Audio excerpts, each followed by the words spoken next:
Hello guys, তো আমি অঙ্কিতা। তো আমি আবার চলে এসেছি তোমাদের সাথে কথা বলতে। তো দেখো, আমি সকালবেলা আজকে চাটা খেয়ে উঠে তারপরে আজকে মা দিয়েছিল রুটির সাথে আম, কাঁঠাল আর দুধটা পরে জোর করে দিয়ে গেছিলো। তারপরে দুপুরবেলা আজকে আমার কম্পিউটারের কোচিং ছিল, সেইখানে যাচ্ছিলাম। আজকে বাবা আমাকে গাড়ি করেই নিয়ে যাচ্ছিল।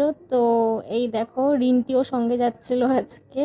তো ওই যে দূরে দেখছো তিনটে গরু, রেল লাইন বন্ধ হয়ে গেছে দেখে যেতে পারিনি। ওই গরুগুলো নাকি আজকে রিন্টিকে তাড়া করেছিল, সেই জন্য ও দৌড়াতে দৌড়াতে এসেছিল। তো আমরা দুজনে অলরেডি কম্পিউটার কোচিংয়ে গেলাম। তো তারপরে এই মেয়েটার সাথে দেখা হলো, এটা হচ্ছে আমার কম্পিউটার কোচিংয়ে যে ম্যাম আছে তার মেয়ে। এবার সেই মেয়েটা কত রকম ভিডিও বানাচ্ছে, আমার ফোনে এসে ভিডিও বানাচ্ছে। তারপরে ওই মেয়েটা চলে যাওয়ার পরে আমার বান্ধবী নিচে এমনভাবে বসেছিল, মনে হচ্ছে আমাকে প্রপোজ করতে চাইছে। তাই আমিও হাতটা এগিয়ে দিয়েছিলাম। তারপরে দেখো, আমার কম্পিউটার শেষ হয়ে গেলে তারপরে এই ঘরে এসে দেখছি ওই মেয়েটা কি করছে। ওই মেয়েটা প্রচণ্ড দুষ্টু।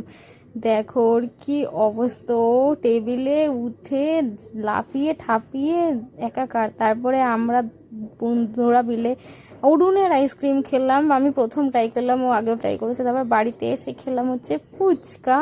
তো ফুচকা খেতে খেতে দেখছি মা সিরিয়াল দেখছে আর শুয়ে শুয়ে আমার বান্ধবী রিন্টি বাড়ি গেছে কিনা তার খবর নিচ্ছে। তো আজকে